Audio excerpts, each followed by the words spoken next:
Rhythm and keeping the time is probably the most difficult thing. So there's lots of things you can do to help yourself here. Use play-along tracks, use the metronome, count out loud while you're playing. It's pretty difficult to do sometimes, but it will help. And another thing is, if you were just working on the blues, I'm going to do the F blues here. One of the hardest places to kind of figure out how long the section is the first four measures, especially if you're staying on F the whole time.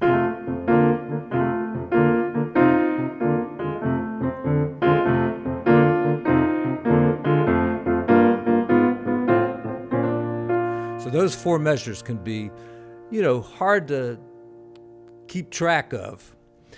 But there's some things you can do that might make it a little easier. One thing you can do is go to the B flat chord on the second measure. And then back to F.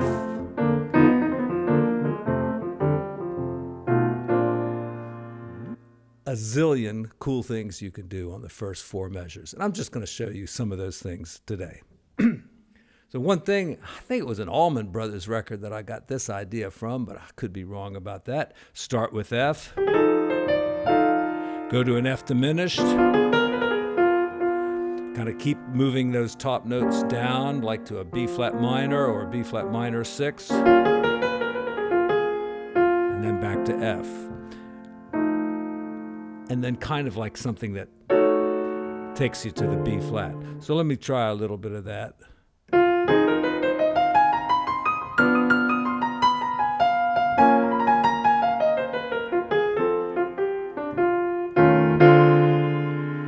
Variations on this, Now,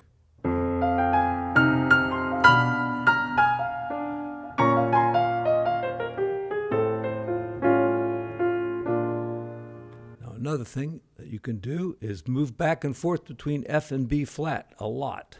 So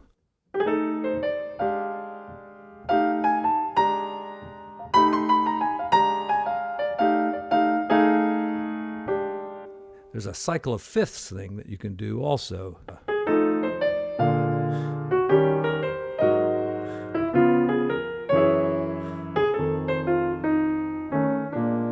So just going around the cycle of fifths with seventh chords.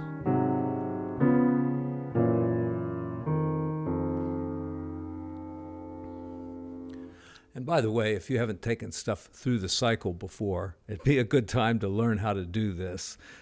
Take just triads. If you haven't ever done it before, do triads first. Learn how to get through the cycle. Maybe go through with seventh chords like this. Be very, very helpful. Okay, let's see, what's another thing you can do? Well, you don't even have to start on the F chord. You can start on the B flat chord.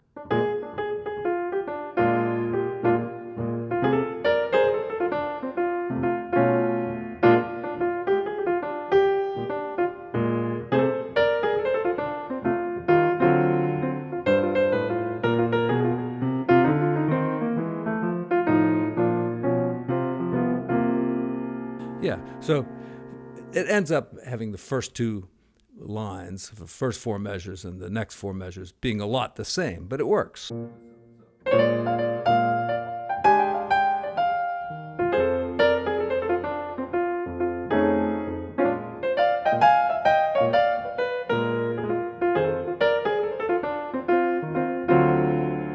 if it's a jazz type blues, you usually go to the sixth chord right there, so you can do a 2-5-1.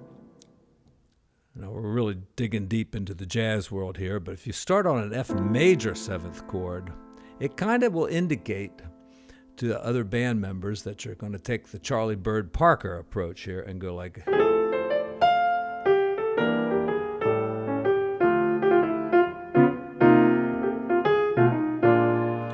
end up on a B flat that way. So, you start with a major seventh chord,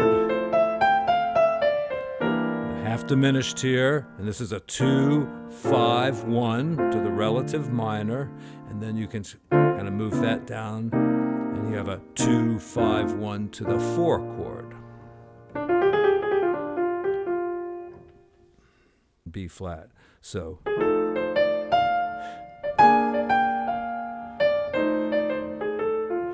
2, 5, 1. All right. And, this is the 4 chord. I'm calling it 1 because, if you think about a 2, 5, 1, but you're calling this the 4, then you've got to call it the minor 5 chord, the dominant 1 chord, and then the dominant 7th 4 chord. That just seems to be kind of overthinking it a little bit.